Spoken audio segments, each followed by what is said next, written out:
Shalom Ubracha, nous poursuivons avec la 10e Mishnah du 8e Perek Masechet Shvit. La Mishnah nous enseigne Ve'ot amru lefanav. À la suite de la Mishnah précédente où nous avons vu que les élèves de Rabbi Akiva étaient venus lui dire que Rabbi Eliezer, ton maître, avait dit telle ou telle chose, donc c'était à propos de l'huile qui a de la Kedushat Shvit, des olives de la 7e année, qu'on avait enduit une peau.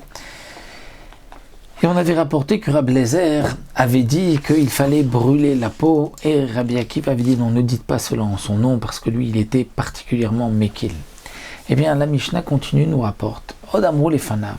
Les élèves ont dit aussi devant Rabbi Akiva, Omer aya Rabbi Eliezer, ton maître, disait, Ochel pat kutim ke ochel basar chazir. Celui qui mange le pain des kutim, c'est comme s'il mange de la viande de cochon de porc.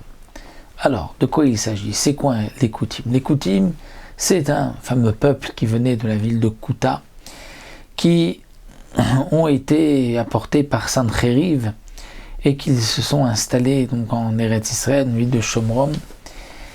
Et il y a eu ensuite des lions qui sont venus les attaquer. Et eux ont eu peur, et par la peur, ils se sont convertis.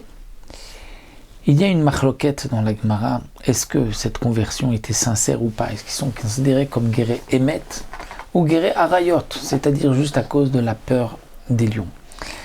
Et aussi, nous savons que malgré tout, ils ont continué à faire la Avodah Zara au point que les Chachamim avaient décrété qu'ils ont un statut comme des Goyim, étant donné qu'on avait trouvé qu'ils pratiquaient encore la Avodah Zara à Gerizim. Donc Rabbi Eliezer qui vient nous enseigner ici ce din-là, on venait dire au nom de Rabbi Eliezer, c'était avant la Xéra de les considérer comme des goïm. Les Chachamim, à l'époque, avaient dit, ils ne sont pas considérés comme des goïm, c'est vrai qu'ils se sont convertis, mais malgré tout, leur pain va être interdit, comme le pain des goïm. Et plus encore, il va être interdit keochel basar chazir, celui qui en mangera comme s'il mange de la viande de porc, de cochon. Et comme les Mefarshim nous disent, ça ne veut pas dire, explique le Barthénora, qu'il recevra Malkout, parce que celui qui mange du cochon recevra Malkout. Là, il n'y a pas de Malkout. Mais c'est pour nous dire qu'il y a un Issour, pas min Torah, mais midei Rabbanan.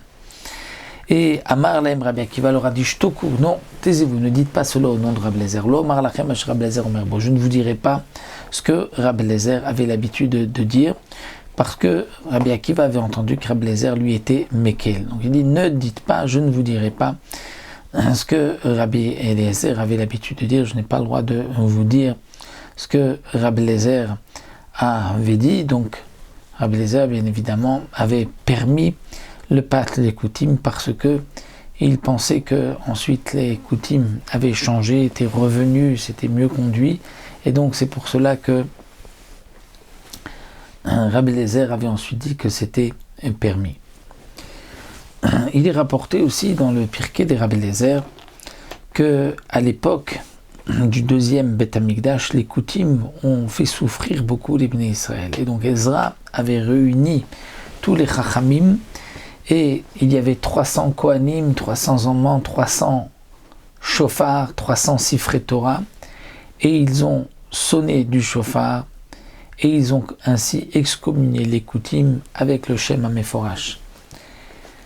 Et ils avaient dit à ce moment-là, ils avaient interdit que tout homme ne mange pas, tout Israël ne mange pas le pain des Kouti à jamais.